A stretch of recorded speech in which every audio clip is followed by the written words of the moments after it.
मोहिरेकरच ते बोलून शहरात धर्मपाळी वाहिला उद्वेग दुःखाची केवळ.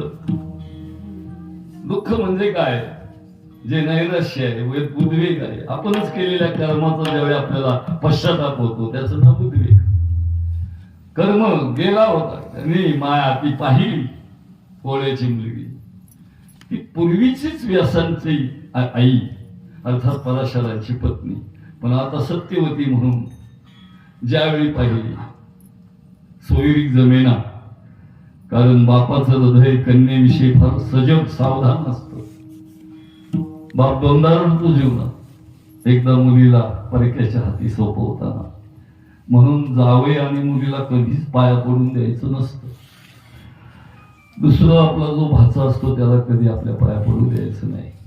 आपल्या कन्येला कधीच पाया पडू द्यायचं नाही. कारण एकदा कन्यादान करताना ती तुमच्या शेवटच्या पाया पडली आणि तिचं कन्या रूप जाऊन ती वेगळ्या रूपात गेलेली आहे, लक्ष्मीच्या रूपात.